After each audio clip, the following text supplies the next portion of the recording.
Good morning, Jay. It's Bob. I found this terrific book that I think you might like. It's called Stay Away Joe.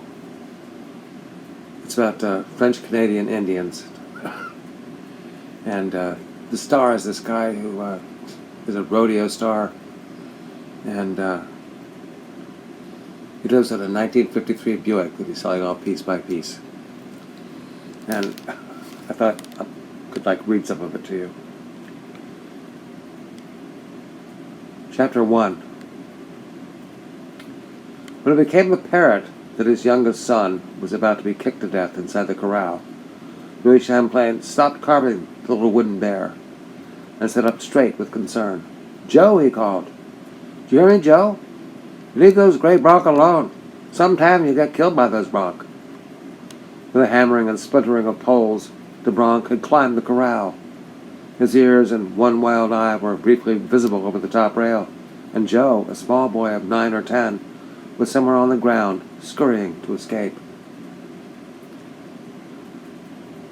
"Did you use spurs on those bronc?" his father called in his excitable coyote French. "God damn you, Joe! You take off those spur!" Little Joe popped into view, quick as a steel spring. Pete, his older brother, was now at the horse's head, pulling at the reins. The bronc half fell. When he got up, Joe was once again in the saddle. He took time to pull his black hat down with both hands. He grabbed the reins. The bronc backed free of the corral, lunged, broke rhythm, and sunfished.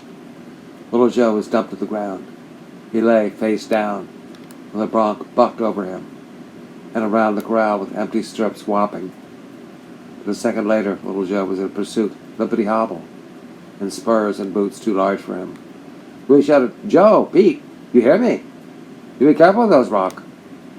They paid not the slightest attention to him, so Louis sat down again and resumed carving the bear. The wood was soft, and the bear's hindquarters took shape, the swift plasticity in his fingers.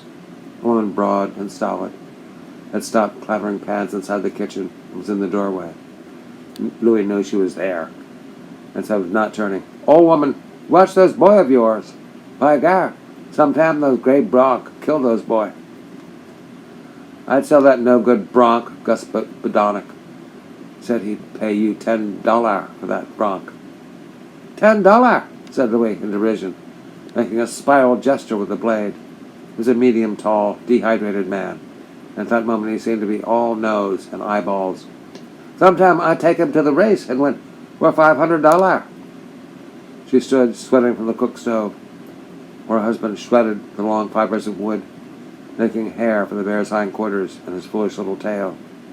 A radio had been playing behind her. Now she stalked out of sight and turned it on full blast, in defiance, filling the house and the yard with the raucous robot noise of a giveaway show. At the corral, Pete had mounted a gentle bay and brought the bronc under control. Joe got in the saddle and waited for trouble, but the bronc stood perfectly still. Joe cried, "Yippee!" and jumped around, but the bronc was good for only a few cat hops. Joe fanned him with his hat.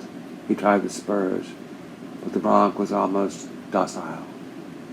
When Pete let down the gate, he trotted willingly outside. "Hey, Pa," Joe called. "Look, I'm riding the gray bronc." "By gar, yes." Louis got up and shouted through the door, trying to be heard over the radio. "Mama! Old woman, come see how that boy of mine has ridden the bronc. By gar, you wait.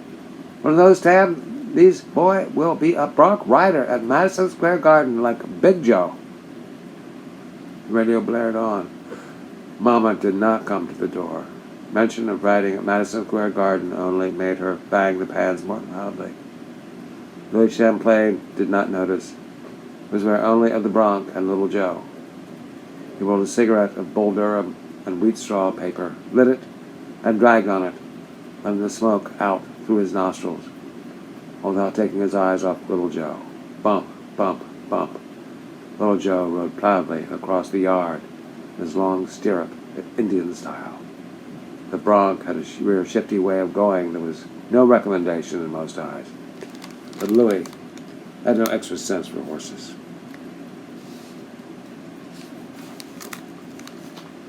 And he had long known that this Gray could run like a jackrabbit if anyone ever got his meanness under control. He looked around for Mama, but she had not come out. So instead he spoke to a very old Indian who was seated beside the house, cross-legged in the dust, sunning himself, his sombrero over his eyes. "Grand-père," Louis said, raising his voice to get above the hoarse bursts of laughter that beat remorselessly from the radio. "Did you know that little Joe had ridden the gray bronc?" Grand-père stirred himself with a series of movements, one at a time and slow.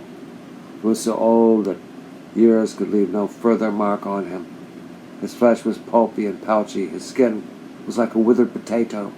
His hair had turned to a gray spiderweb, so thin that it made braids no thicker through than a man's little finger. Here and there, from the wrinkles of his throat and cheeks, an inch-long whisker grew stiffly. At one time, he had been a large man, tall, broad, and muscular. And now his body was wasted, his back stuck up like the breast of a chicken, beneath the faded monkey-ward blanket that covered it. And his arms, where they were visible, were skeletons hung with skin. "Ah," he said, "good. You like to roll cigarette, Grand-père?" Grand-père reached for tobacco and paper, and Louis handed him. Then he sat perfectly still, with the makings in his hands, staring out across the foothills, studded with sage and jack pine, at the ragged brush of the creek, the gravelled road which wound along the side hills from the Agonet to Montana State Highway 29, and the town of Big Springs, 18 miles away. "Bronc bad. Muchak." Grand-père made the hand signs, which, coupled with the Cree word, indicated very bad, sneaky bad, weasel smart, and snaky bad. "Joe will be wild horse rider some day. That young Joe will be a mighty bulldogger at Madison Square Garden, a chief, like Big Joe." "Don't you let old woman hear you say that, Grand-père." Ah. I've seen the days when you knew how to treat old squaw. In the old days, that squaw of yours with her Philco double box and a rattlesnake tongue would be stripped naked and painted red and horse-dragged by lariat ropes through the crack. Ah, yeah, it was better in the old days. He fell silent. The radio roared on inexorably. "You can say that again," quipped the radio MC. The stooge did say it again, and the audience rocketed waves of laughter. It became so funny they could no longer express themselves in laughter. They burst into loud applause. A car was coming along the county road, an unfamiliar car, and Louis kept a half-interested watch as he worked with his knife point, shagging the coat of a little wooden bear. As they came closer, he could tell it was a Cadillac sedan, one of those big ones, somber and hearse-like. When it slowed at the open gate and turned in, Louis said, "God damn!" and stopped his knife to watch. Swinging and sagging on the springs, one wheel at a time, the Cadillac descended to the creek, forded it, came up with its tires streaming water, and across the yard as far as the litter of cast-off wagons and machinery would allow, and it stopped. Two men sat in the front seat looking at Louis. Smiling and bowing, recognizing the driver, Louis said, "Monsieur Wilcox, and good day, monsieur." The other, he crossed the yard with a slightly toed-in manner of one who spent all his life in moccasins, saying, "This is a great day in my life, my old friend, come to honor my house." Pete and little Joe, on horseback, burst from the creek and rode dangerously across the junk litter of the yard, almost trampling their father underfoot as they bore down on the Cadillac. "Hello, Mr. Wilcox," Pete shouted. "Mr. Wilcox, look, I'm riding the gray bronc," screamed little Joe. "This is a Cadillac, ain't it, Mr. Wilcox? Is it a new automatic? What horsepower does she have? My brother Joe's going to drive a Cadillac home when he comes off the rodeo circuit. You going to make him buck, Mr. Wilcox?" Wilcox, a thin, graying, correct man of 50, could not help being pleased at the excitement his arrival had occasioned. He got out from behind the wheel, putting on his suitcase, smiling. his rimless glasses shining briefly in the sun. "Well, Joe, that is a fine horse," he said. And to Pete, "No, young man, I'm sorry, but this magnificent vehicle is not mine. I was merely driving it for Congressman Morrissey." And he said, "You say, Congress? Congress in my house? Oh, woman, Congress has come from Washington to visit with Louis Champlain. Look, I said, Congressman Morrissey wants to look your place over." Hey, said Louis in a startled manner. "Well, she is here." Morrissey, a short, thick-bodied man, got out and looked all around. His eyes, after taking in the house, the corral, and sheds, and all the broken wagons and cars, came to rest on the unfinished bear in Louis's hands. "Well, well," he said, "I see you're interested in sculpture. Hey, oh, this old bear. I carve him all time." Louis rubbed off some fragments of wood between his fingers. "This old brown bear. Plenty long time since old brown bear come round this mountain.